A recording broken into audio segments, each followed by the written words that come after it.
Welcome to the Living Artist Podcast. I'm your host, Preston M. Smith.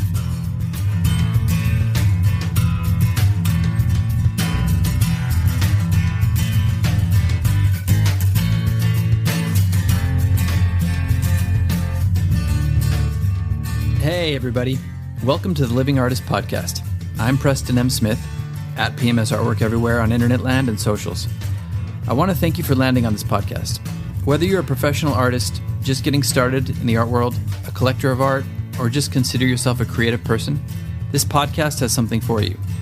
I like to think of it as a fun way to rant and talk to other creative people about living the life of an artist, surviving and getting ahead in the art world, and enjoying your life. But most importantly, not waiting until you're dead to make it happen. All right, let's get started.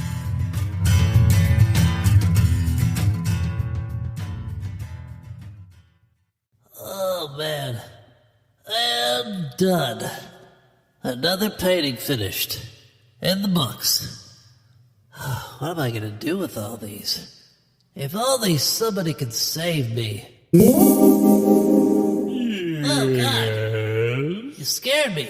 How'd you get in here? Well, you know what they say. Anytime he closes a door, he opens a window. Oh, yeah, but what are you doing here? Oh, yes. I'm here to save your soul. My soul? I just wanted some help with my art. Oh, your art. Good luck, kid. Wait a minute. Shit.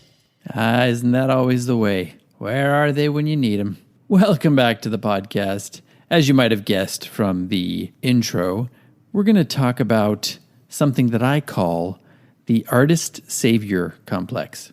And you might think that this means, somebody who goes around saving artists and giving them money or giving them notoriety or bankrolling them or whatever. But I mean the opposite.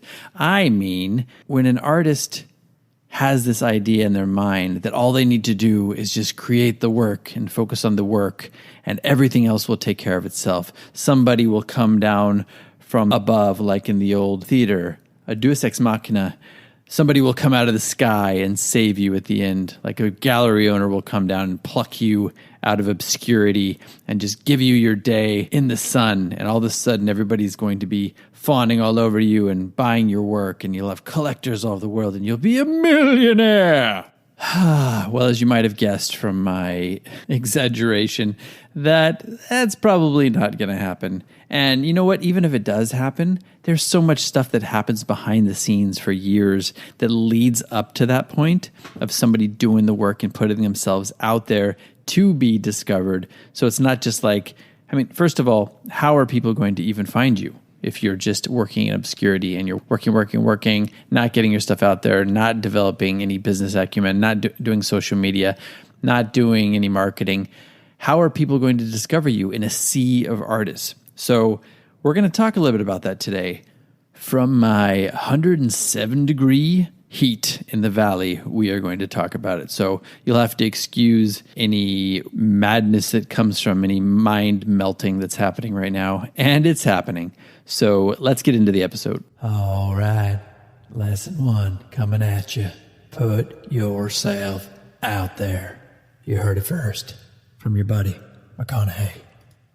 This is Liam here. Lesson number 2. Develop your very particular set of skills. Well. Lesson number 3 from your friend, Al. You are not a unique snowflake. Too over the top? Too over the top? I'm Ron Burgundy? Too over the top, maybe. But hey, sometimes these voices help things to sink in a little bit. So what do I mean by all that? Well, first one's pretty simple from McConaughey. Put yourself out there. Get your work out there where people can see it. You know, back in the day, this used to be a little bit harder. Now it's very easy. We know from all of our good friends like Jean-Michel Basquiat, Banksy, Shepard Fairey, Keith Haring, all these guys, they put it out there. They were able to get their stuff out in the public eye, on buildings, on subway stations, where people saw it. And by the time they were getting into galleries, they already had a reputation. Their work had already been seen. They'd already made a splash on the underground. So that's a very good way of developing that reputation and getting eyeballs on your work. Now you can do that with social media very easily. You can do it with alternative ways of marketing. You can do it an old thing of grassroots, kind of like murals and street art and all that stuff. You can still do all that, but think outside of the box. Find unique ways of getting yourself out there, getting your work into the public eye. And then, by the time somebody sees it, you might already have a reputation too. The second one from our buddy Liam is develop your skills. Don't put the cart before the horse. Get your work to a level where it's consistent. I'm always harping on consistency, quality and consistency. I'm always harping on that. Whether it's quality and consistency of uploads to online art marketplaces, or whether it's just quality and consistency of the work that you're just producing in the studio, that is paramount. That's the main thing you need to be focusing on, is cranking out the quality and the consistency.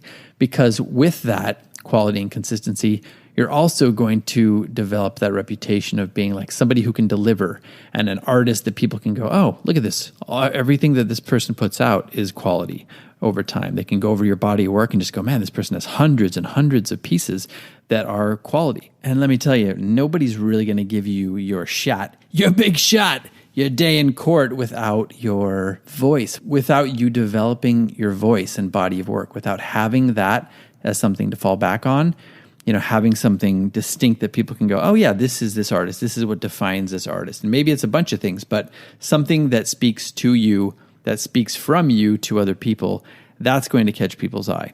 And thirdly, like our buddy Al put it not so subtly, is you're not a unique snowflake. Now, you are a unique snowflake, of course. We are all unique. We are all special. And yet we are all no more special than the other person, right? So becoming humble and gracious is a skill that you can develop as an artist. These are all things that I had to work on early on. I was so ready to go. I fell victim to the artist savior syndrome early on, and it lasted me for over a decade, 12 years, 14 years.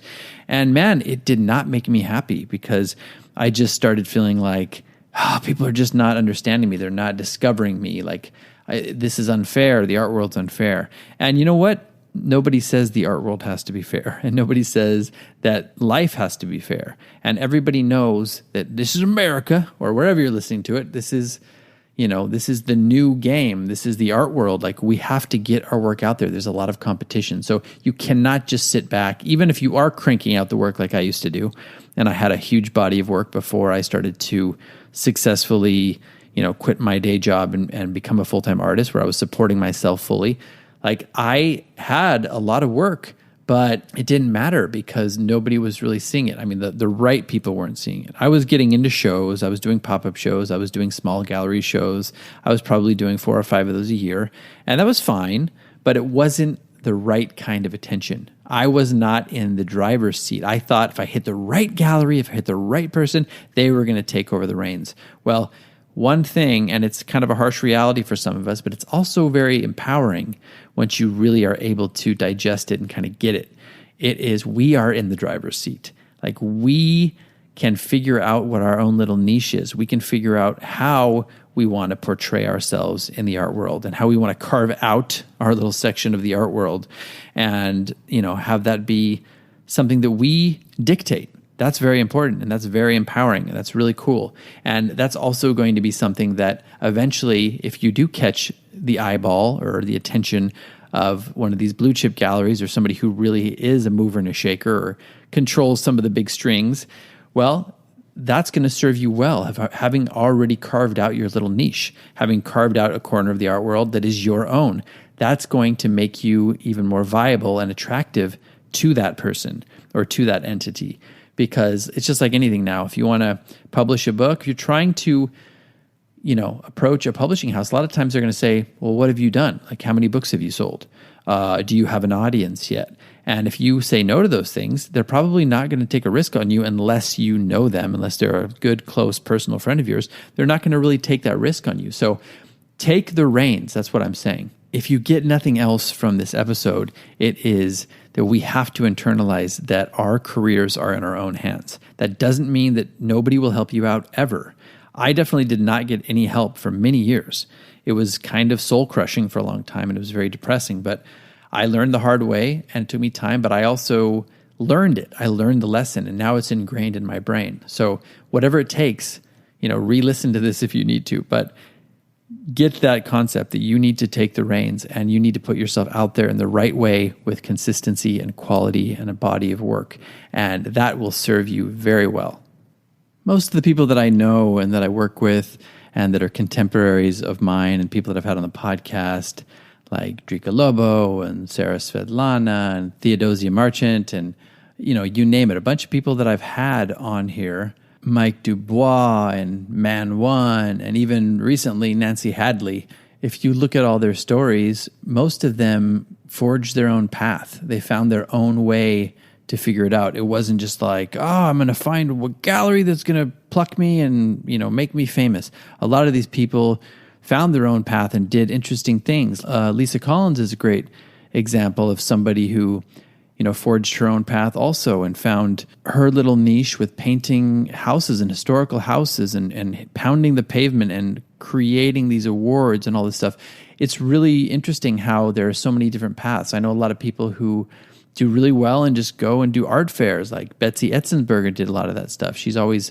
Now she's got a lot of galleries that are representing her, but she was really pounding the pavement and working in galleries and, doing a lot of behind the scenes stuff. So find out which one's right for you. For me, it was taking the reins, finding out how to market, really getting involved with online art marketplaces while simultaneously being in brick and mortar galleries, but finding a place where I could have more control. That's something that worked very well for me. And any of these methods or something that you can come up with on your own are probably going to be the right approach for you, the approach that's going to eventually get you quote unquote discovered or whatever. Maybe you don't need to get discovered. I'm at a place where I'm making a living and making a comfortable living doing what I do, and I love it, and I have control over it. I still show in galleries. I still do interesting gigs. Like I've got this gig coming up where I'm going to have my artwork in a program through the government that does art in embassies, where I'm going to have work in Cameroon, and it's going to be, on display for anybody who comes in through the embassy. And I'm in the company of people like, Georgia O'Keeffe and de Kooning and a bunch of really good artists. It's like an amazing opportunity. But all these things happen because I first forged my own path. And I know all these other people like Drika Lobo, she forged her own path and she's doing a lot of her own stuff. And if you look at her Instagram, she's writing books. She's promoting a book. I was just there at her book reading. My wife and I went at Barnes & Noble at the Grove in Hollywood, and that was really awesome. But she's always doing her own little commissions, and she's always got like these courses she's teaching and things that she's doing that is unique to her, that is not relying on some person to come and pluck her out and like put her in the gallery and have that be her only source of income. I only know a few artists who are really represented by a very well-known gallery that kind of is responsible for most of their income. Most of the people I know are kind of doing their own thing. They're in control of their destiny. And anything else that comes out of that is a bonus. And it's something that was generated from all of this hard work that they've put in behind the scenes. So hopefully you'll come away from this episode with a little bit of inspiration to take control of your own career, take control of what you're doing behind the scenes, and not be waiting for somebody or seeking out that person that's going to be your artistic savior, because chances are that's probably not going to happen. And chances are, if you do the work yourself behind the scenes, you have a higher probability of that happening. It's kind of weird. Life works out that way. It's like when you're in the flow and you're in a flow state and you're not worried about that kind of stuff, it just comes to you very effortlessly. And that's just the way it is. So all the more reason to take control of your own career. And look, it takes a lot of confidence. It takes a lot of gumption, as I always say, to do this. It reminds me of that story that I heard of Mark Ryden, who I love. He's a very famous kind of lowbrow pop surrealist artist who I really love his work, and I've seen his exhibitions in person, and he's great. But I remember hearing a story. I can't even remember the gallery, but he went into a very famous gallery with one of his great paintings and was like, "Can you sell this?" And they basically turned him away, and he said, "That's fine, I'll sell it myself." And then he went on to do great things, but it was because he had that like drive. First of all, he had the gall to go in there and ask them. And even though he's now, a very famous artist and somebody who's got a lot of accolades, this person was probably kicking themselves who turned him away. But that's what happens to all of us. We just have to remember that no's can only strengthen us. And getting a no and then getting yourself back up, using that no as fuel for your fire to kind of figure out that you have control of your own career and find the way to make it happen. That's the most important thing. And that's what's important about that story. So hopefully this has been inspirational to you. Hopefully this has lit a fire under your ass. All you got to do now is just keep creating and do some deep diving and figure out the best way for you to carve out your own little niche in the art world. So thanks a million for listening. Take care out there. And we'll see y'all next time on The Living Artist. I'm back to save you. Oh, forget you. I've already figured it out. Well, you can't win them all. You opened the window, I'm gonna close the door on your ass.